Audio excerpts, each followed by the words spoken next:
শ্ৰীমন্ত শংকৰদেৱ সংঘৰ ৯৫ সংখ্যক বাৰ্ষিক অধিৱেশনক লৈ এতিয়া উদুলি মুদুলি পৰিৱেশৰ সৃষ্টি হৈছে জামুগুৰিহাটৰ জ্যোতি বিষ্ণু সমন্বয় ক্ষেত্ৰ। মই বৰ্তমান জ্যোতি বিষ্ণু ক্ষেত্ৰত উপস্থিত আছোঁ আৰু ইতিমধ্যে ইয়াত এক উদুলি মুদুলি পৰিৱেশে বিৰাজ কৰিছে।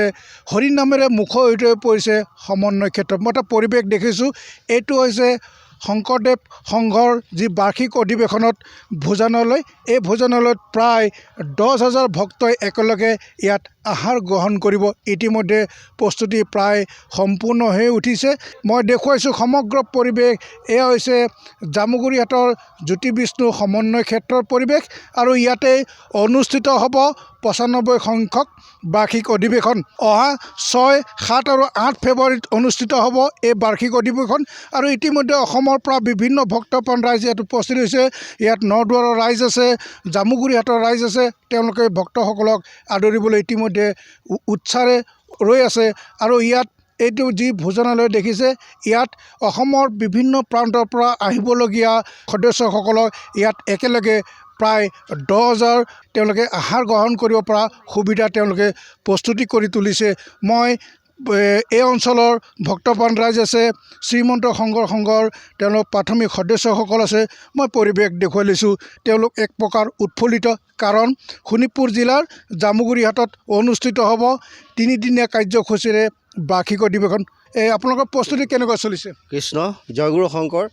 যে আমাৰ নদুৱাৰবাসী সঁচাকৈ আমি আনন্দিত আৰু উৎফুল্লিত হৈ আছোঁ যে অহা ফেব্ৰুৱাৰী মাহৰ ৬, ৭ আৰু ৮ তাৰিখে শ্ৰীমন্ত শংকৰদেৱ সংঘৰ বাৰ্ষিক অধিৱেশন ভাগ ইয়াত অনুষ্ঠিত হ'ব।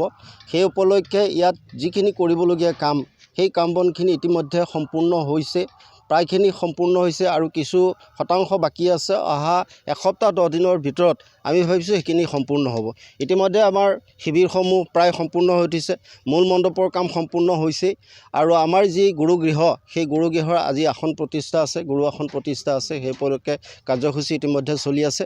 আৰু আজি এই মুহূৰ্তত আমি আমাৰ যি মূল ভোজনালয়, এই ভোজনালয় আপোনালোকে দেখিছে যে ইয়াতে একেলগে প্ৰায় ১০,০০০ ভকতে ইয়াত আপ্যায়ন গ্ৰহণ কৰিব পাৰিব। আৰু তাৰ কাৰণে আমি সকলো সাজু হৈ আছোঁ। সমগ্ৰ অসমবাসী, ভাৰতবৰ্ষৰ আমাৰ ৰাইজক আমি এই অধিৱেশন থলীলৈ আমন্ত্ৰণ জনাইছোঁ। ইয়াত বিভিন্ন ধৰ্ম, বৰ্ণ, বিভিন্ন ভাষা ভাষী সকলোৱে আজি নদুৱাৰবাসী ৰাইজে ইয়াত দেহে কেহে ইয়াত শ্ৰমদান কৰিছে।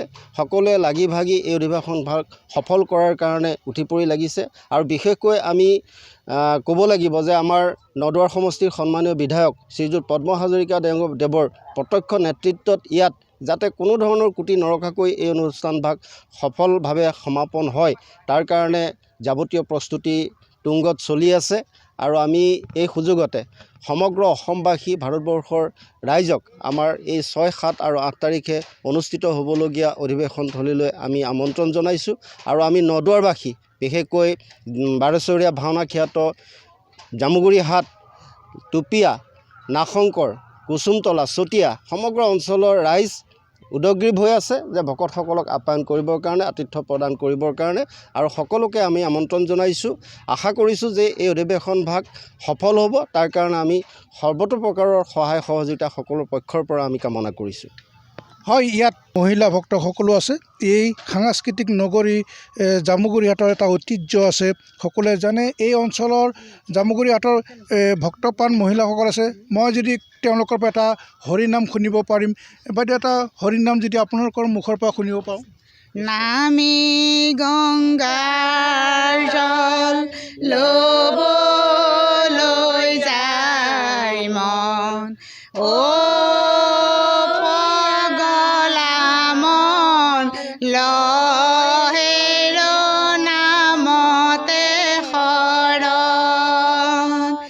নামি গংগাৰ জল ল'বলৈ যায় মন, পগলা মন লহেৰ নামতে শৰণ।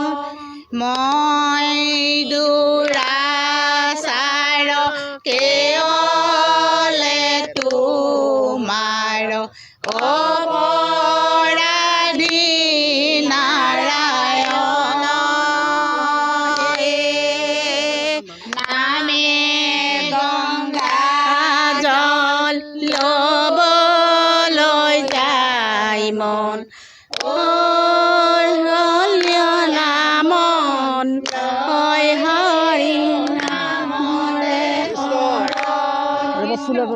ফুল ফুলত বন্দী হইলে কালিন্দী ভোমৌৰা জালত বন্দী হইলে মাছ সত্যত বন্দী হইলে ৰাজা দশৰথ ৰামক দিলে বনবাস। হয়, এইদৰে তেওঁলোকে হৰিনাম গাই আছে।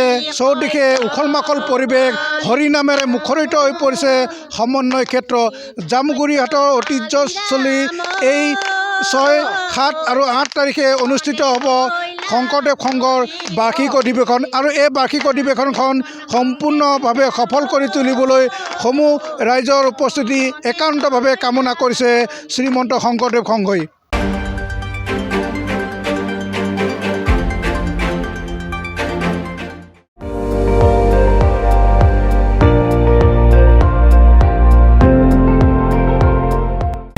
আপুনি চাই আছে ND24, সৰ্বশ্ৰেষ্ঠ নহয় সৰ্বোত্তমৰ দৌৰত।